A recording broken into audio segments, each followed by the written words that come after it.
Aiki, Nanisway Phil Albers Jr. Nanikiawi Chwa Karuk Travel Tanif program. This is a short look at Karuk tenses. I'm specifically focusing on verb suffixes for past, present, and future. Chimiwada.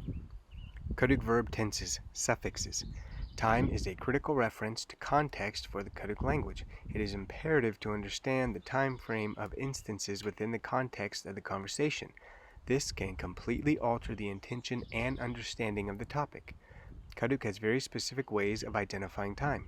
The term Indian time may be somewhat applicable in today's society, however, it was not so way back when. There were ways to identify a short time, long time, kind of long time, very long time, a short time in the morning, and the list goes on and on.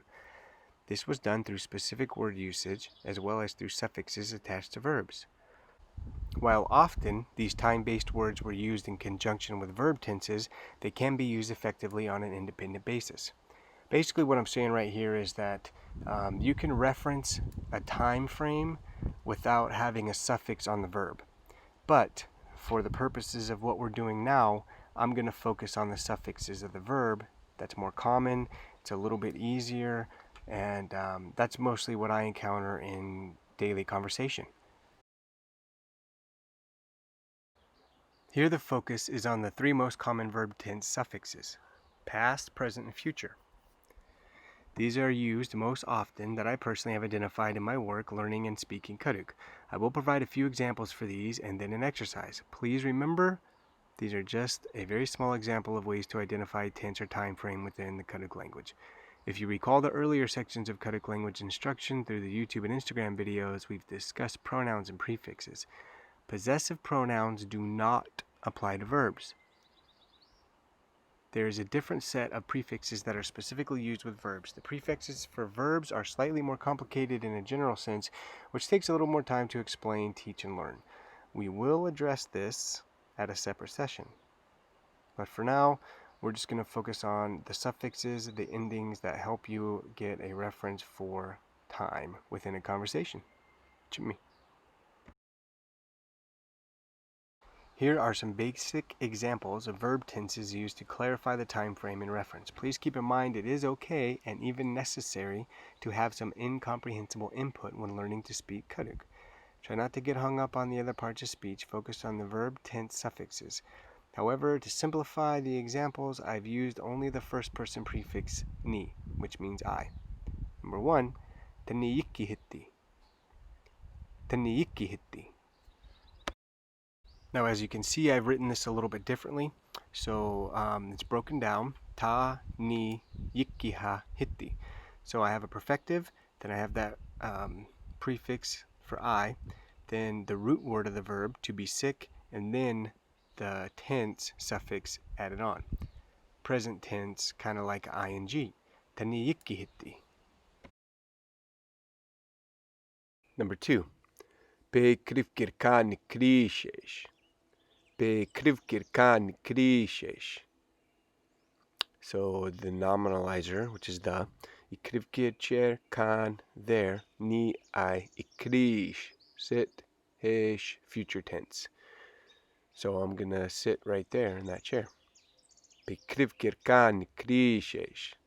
Number 3. Ipnikupat. Ipnikupat. So the ip at the end is a past tense, not a recent past tense.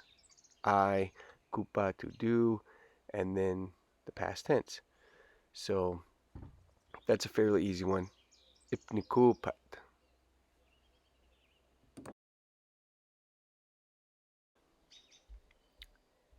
Fatni abahang.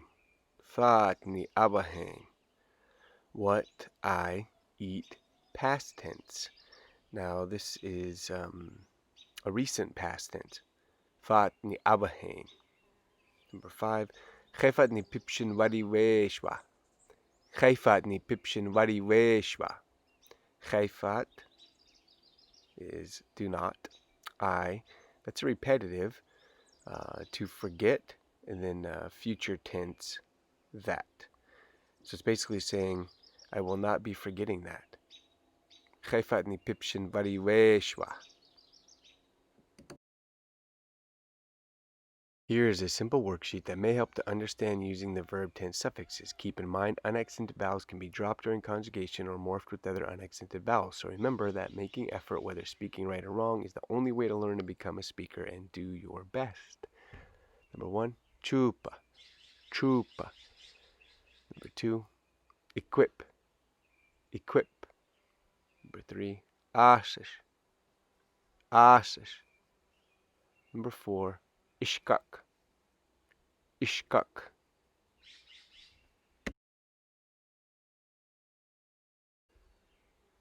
So that's a really quick snapshot look at some of the verb tense suffixes for Karuk. This really can be useful to try and learn and apply, and really help you advance your speaking. So hope everybody enjoyed this video. Hopefully it'll help you out. And hitihan ko wara kumusupa para ahich minutupiti. Yo tua.